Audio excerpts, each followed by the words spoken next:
So apparently there was an off-season. I must have missed it. It's 2019 and the season is underway.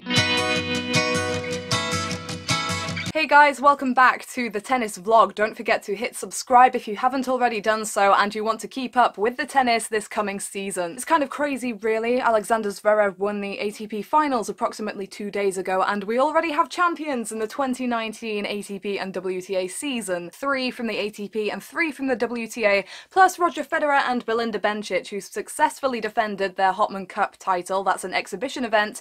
They beat Angelique Kerber and Alexander Zverev in the final for the second straight year. And possibly for the last time ever. More on that later on, keep watching. As we do in roundup videos, although you may have forgotten because I counted and we did approximately 4 roundup videos last year. We are going to review the first week of the tennis season using a number of categories. So I'm going to list all the winners and their results and then we'll go into more detail on 1 or 2. So the Brisbane International was an event for the ATP and for the WTA. Kei Nishikori, the second seed, came out on top for the men with a 6-4, 3-6, 6-2 victory over number 4 seed Daniil Medvedev in the final. Great stuff for Nishikori, who was not playing at this point last season and actually came back to tour at the end of January on the ATP Challenger Circuit. The WTA had a big serving champion in number 5 seed Karolina Pliskova, getting her season off to a great start with a 4-6, 7-5, 6-2 victory over Lesia Sorenko. Then looking over to the Qatar Open, where 7th seed Roberto Bautista Agut scored the win over Thomas Berdych, who didn't play much at all at the end of last year due to injury. Berdych is currently ranked world number 57, but he has been in the world's top 10 fairly recently, and that's a good 6-4, 3-6, 6-3 victory for Bautista Agut to secure the title. There was a WTA event at the ASB Classic in Auckland with number 2 seed Julia Gerges defending her title, credit to her, with a win over 18-year-old qualifier Bianca Andreescu, who we will be talking about later on. That was 2-6, 7-5, 6-1 for the German. The third WTA event took place at the Shenzhen Open with top seed Aryna Sabalenka getting the better of Alison Risk 4-6, 7-6, 6-3. And finally, in the battle of the big servers at the Tatar Open, the top seed Kevin Anderson coming out on top over Ivo Karlovic 7-6, 6-7,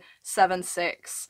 I mean, who's surprised that was 3 tiebreaks? If you didn't pick up on it there, all 6 of those champions were seeded players, with 4 of them being either the second or the first seed, so dominant stuff at the beginning of the season. And also all 6 finals went to 3 sets, every single one went the distance. So let's start with ATP Player of the Week, which for me is Roberto Bautista Agut, the Spaniard who won the Qatar Open. Sounded like I said guitar then. Qatar with a Q. Now, Brisbane finalist Daniil Medvedev had a very impressive list of victims on his way to the final. He beat Andy Murray, Milos Raonic and Joe-Wilfried Tsonga in succession, and then took a set off Nishikori as well, so shout out to Medvedev. But in his final 3 matches, Bautista Agut also shone, beating Stan Wawrinka, Novak Djokovic and Thomas Berdych to seal his win. If you look at his results there, you can see he won his first 3 matches in straight sets, was pushed close as he fought past Djokovic, coming within 2 points of losing the match, and then carrying on his momentum to pull off the win over Berdych. Massive stuff for Bautista Agut. It was his 9th ATP title, and interestingly enough, it was his 4th title to be won in the first week of a season. So that shows a lot about his energy coming into the season, how he likes the conditions in this part of the world. Also a very inspiring story from him because he struggled last year with injuries. His mother died suddenly ahead of the French Open, which he still played, full credit to him. And in Qatar this past week, we saw some of what makes Bautista Agut a threat to the top players. We don't often see him coming out on top when he takes them on at Grand Slams, when he takes them on at Masters 1000 events, but this tournament highlighted some of what still makes him so dangerous to the elite. Obviously one win really jumps out there, which is his victory over Djokovic. As I said at the time, one of the rarest things in tennis is seeing Novak Djokovic get beaten at his own game, but that's what Bautista Agut did when he took on the Serb. Throughout the week he showed a great consistency during rallies, a lot of times from the baseline, going toe-to-toe with his opponents, not forcing things, keeping control, but then knowing when to strike. His movement ensured that he was all over the court, ready to take on the next ball, and then he would come out with some flashy winners, knowing exactly where he wanted to put the ball, ripping it off the sidelines. All 3 of those top players that he beat struggled with that against Bautista Agut, who was just in such great control. You could sense the freshness of the new season about him. He wasn't tiring, he knew exactly what he wanted to do, and I think the way he paced things, keeping it nice and slow and then upping it to rip a winner, was really brilliant and great strategy from Bautista Agut. Does this win mean that he is going to go on and shoot into the top 10 this season, into the top 5 this season? I don't think it forecasts that. History and recent history shows that players that excel in Australia don't necessarily transfer that form to the rest of the season. He is worthy of being ranked in the top 20, and the way he backed himself at the baseline against players who are known for their ability and the resilience at the baseline was very, very impressive.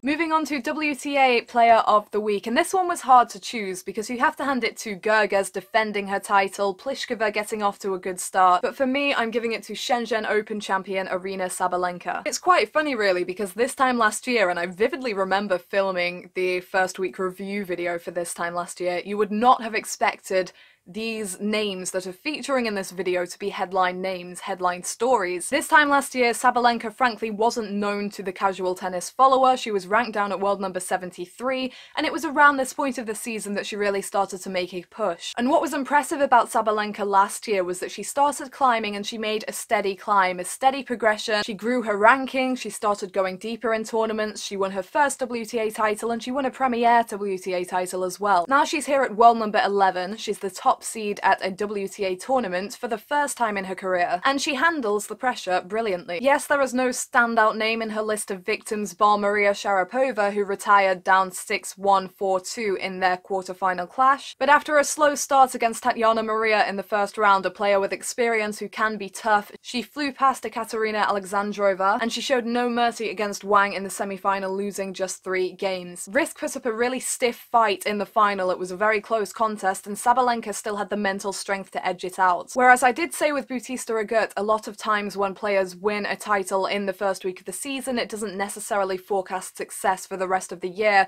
With Sabalenka, just with the way that she's carried on her form after the off-season, the way she's having this continuity in her game, I think this does forecast more success for her heading into the year. She's got such a complete game, she can slice, she can use great firepower, she moves into the court, she's not afraid to come to the net. And then on top of the physical parts of her game, there's also the mental aspect. She's there for the big moment, she backs herself against the top players. She was the only player really to trouble Naomi Osaka at the US Open, where Osaka was on fire. Yes, she's already lost this week in Sydney, but that was a quick turnaround for her, there's no shame in that. And maybe she's not quite ready to win a Grand Slam, but I think with the completeness of her game, with the mental strength that she possesses, with the confidence she has in herself and her game, I think she's a big threat at the Australian Open, and I would say an outside contender as well. Every year in the women's event at the Australian Open there is an unexpected semi-finalist, and I think that could be Aryna Sabalenka this year. And now on to Breakout Player of the Week, which is 18-year-old Canadian Bianca Andreescu. On her way to the final of the ASB Classic, she beat Caroline Wozniacki and Venus Williams back-to-back, plus a host of other interesting names. She technically won a mini Grand Slam in Auckland. She won 7 matches before losing her 8th, so credit to her for not wearing out quickly.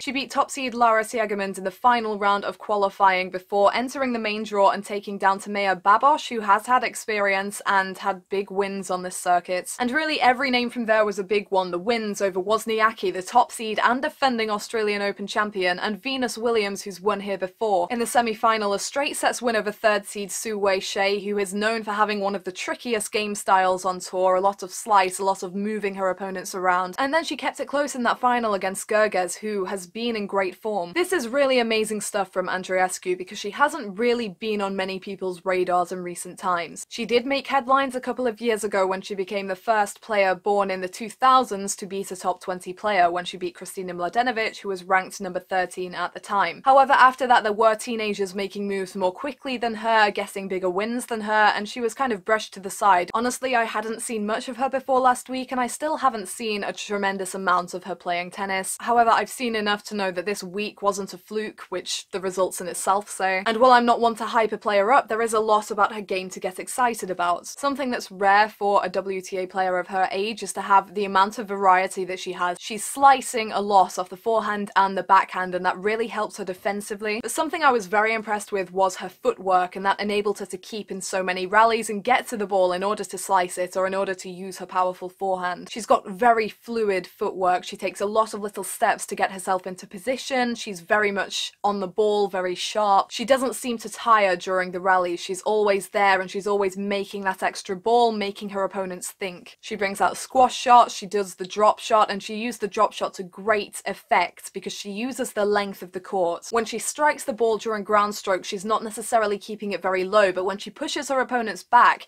and then drop shots so close to the net, she's making it very difficult for them to even stay in the points. She really wasn't something of a zone last week, really riding the adrenaline. Last year she was playing 25k ITF events. In fact, she had played 5 straight ITF events coming into this week. What she has to handle now is that mental pressure that comes with all of this. She's not under the radar anymore. There are going to be people that have expectations for her, especially in Canada with Eugenie Bouchard dropping down the rankings. I don't necessarily see her making an immediate breakthrough. It's really hard to back up such a successful week, but definitely great signs from Andreescu. I think her fight was as impressive as anything against Venus, who was a set and right in the second set up on her in their clash. Wozniacki in straight sets, that's a brilliant win because Wozniacki would love to rally from the baseline all day. Great counterpuncher, obviously. So she's got great wins over a great mix of players there, and that's going to be confidence boosting for Andreescu. She needs to focus on the positives and focus on herself and not focus so much on the surrounding attention. Even if she doesn't break out immediately and become a consistent top 100 player, which I don't expect her to do yet, I think if you look to the back end of the year, she could be coming through and producing some good results. Moving on to the shock of the week, which was Novak Djokovic's departure to Bautista Agut, which we've already spoken about a lot of the details of. I have to say I was a little bit surprised by Djokovic's loss. He started off his week in great fashion with a 6-1, 6-2 thrashing of Damir Juma. Then things got more complicated against Marton Fucsovics, who had pushed him at the US Open as well. They were really dueling hard from the baseline. Fucsovics had some great firepower. It was almost a more intense version of what Djokovic faced against Bautista Agut, except Fucsovics did not have the same consistency. As at the US Open, when things got tough and Djokovic edged it, Fucsovics kind of fell away in the deciding set and Djokovic stepped it up and got it done. When Djokovic came through that 3-setter, when he'd had that test, I thought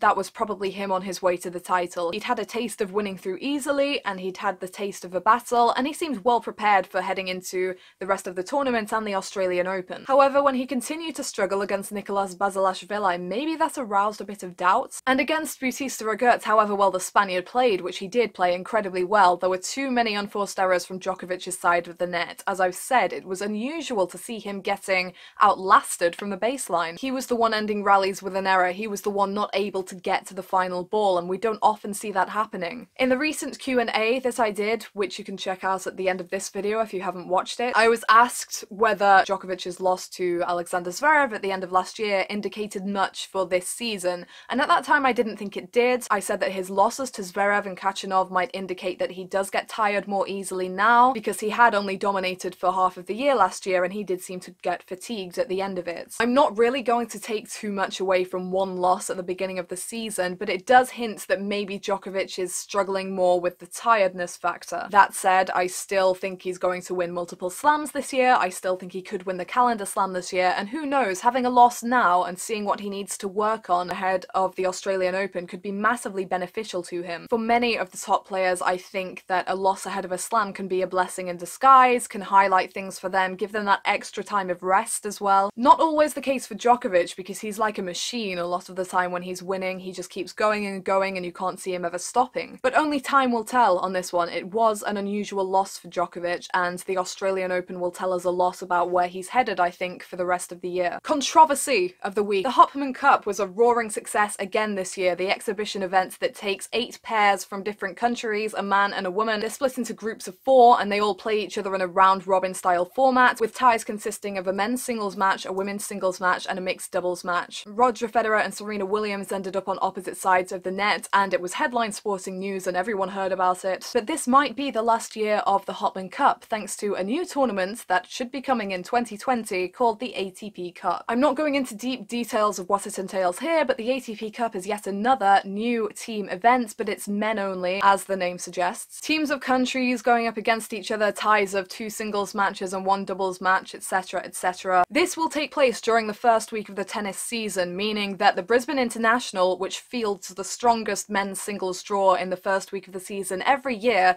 will no longer take place, and much to the disappointment of many, the Hopman Cup, which is the only tournament on tour to mix men's and women's tennis consistently across singles and doubles, it's set to be eradicated. This to stage a team event that would take place barely a month after Gerard Piqué's intended Davis Cup finals, which is pretty much the same format. My main thing to say about this is that it seems pointless. It seems needless to have these two tournaments, but I think because the ATP were already talking through these plans ahead of the Davis Cup finals being announced, they are determined to keep this idea rolling no matter what Piqué does. Now, a handful of players have spoken out about how they're excited about this new tournament. Kyrgios, who's very big on team events, has spoken about how a lot of the players want more of this style of thing, but I think tennis is beginning to become a bit of a mess. It was never intended to be a team sport. The Davis Cup and the Fed Cup run sporadically throughout the year, catering for the team side of things. With this influx of new team events and with other changes to tennis and its format and the way it's played, I think the sport is becoming in danger of losing itself and becoming something of a mess, and even harder for the casual fan to keep track of what's going on. Take, for example, the new announcement during the off-season, which will come into play at the Australian Open next week. Crazy to me that there's a Grand Slam next week. Instead of playing the traditional first player to get 2 games ahead in the final set, the women will be playing a super tiebreak at 6-all in the 3rd set,